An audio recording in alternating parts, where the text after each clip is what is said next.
وَلَقَدْ يَسَّرْنَا الْقُرْآنَ لِلذِّكْرِ فَهَلْ مِن مُّدَّكِرٍ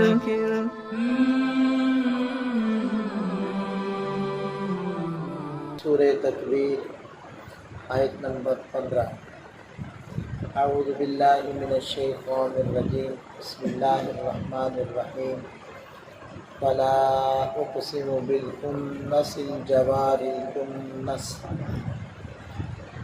سورہ تکویر کا جو پہلا حصہ ہے جو ہم نے کل پڑھا تھا، اس پہلے حصے میں قیامت کے احوال کو اللہ تعالیٰ نے بیان فرمایا، اور یہ جو دوسرا حصہ ہے اس کے اندر قرآن کریم کی حقانیت کو اور اس کے منزل من اللہ ہونے کو، اس کا کلام اللہ ہونے کو اللہ تعالیٰ نے ثابت کیا ہے۔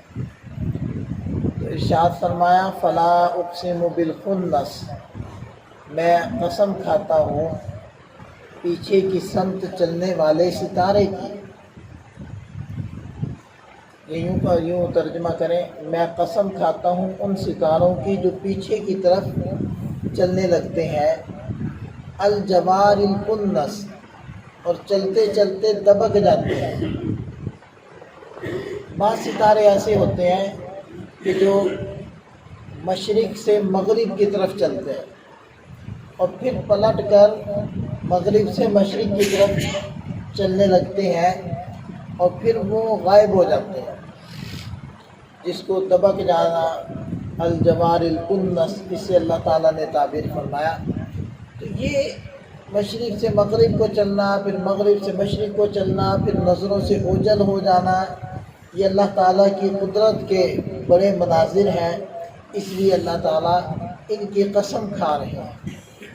اور آگے قسم کھائی واللیل اذا عسعس، اور قسم ہے رات کی جب وہ رخصت ہونے لگے، یعنی صبح کے وقت، والصبح اذا تنفس، اور قسم ہے صبح کی جب سانس لے، یعنی صبح کا جو وقت ہوتا ہے اس میں ہلکی ہلکی ہوا چلتی ہے جس کو باد نسیم کہتے ہیں، اس کو اللہ تعالیٰ نے ایک انوکھے انداز میں تعبیر فرمایا کہ صبح جب سانس لے۔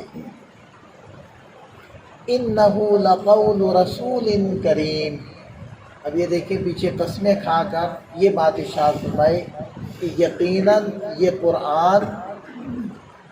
قرآن معزز فرشتے کا لایا ہوا ہے۔ ذی قوت، وہ فرشتہ جو قوی ہے، عند ذی العرش مکین، اور عرش والے کے نزدیک اس کی بڑی عزت ہے، اس کا بڑا احترام ہے۔ مطاع ثم، وہاں اس کی بات مانی جاتی ہے، یعنی بقیہ فرشتے ان کی بات مانتے ہیں، وہ فرشتوں کے سردار ہیں۔ امین، اور پورے دیانتدار ہیں۔ تو جو فرشتے قرآن کریم کو لانے والے ہیں ان کے اوپر بھی پوری تسلی ہے، قوت والے ہیں، کسی جن کو، کسی طاقت کو یہ مجال نہیں ہے کہ وہ قرآن کریم کے اندر کسی قسم کی کوئی گڑبڑ کر دے۔ اور یہ فرشتے یہ بھی قابل بھروسہ ہیں اور پوری امانت داری کے ساتھ قرآن کو منتقل کر رہے ہیں۔ اور وما صاحبکم بمجنون، اور جو تمہارے ساتھ رہنے والے ہیں یعنی کہ نبی پاک صلی اللہ علیہ وسلم، یہ بھی دیوانے نہیں ہیں۔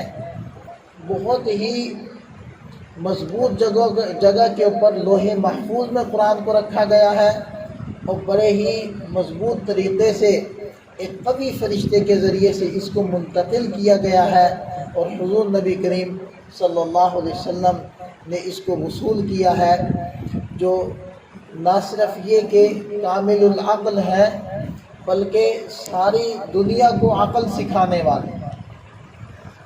اور وَلَقَدْ رَآهُ بِالْأُفُقِ الْمُبِينِ، انہوں نے یعنی کہ رسول صلی اللہ علیہ وسلم نے اس فرشتے کو کھلے افق پر بھی دیکھا ہے۔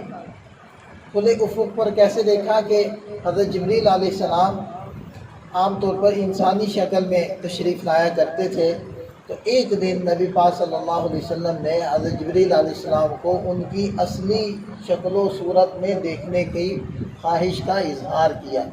تو پھر حضرت جبریل علیہ السلام افق کے اوپر یعنی آسمان کے کنارے کے اوپر انہوں نے اپنی اصلی شکل و صورت ظاہر کی، تو آپ علیہ السلام نے ان کو دیکھا۔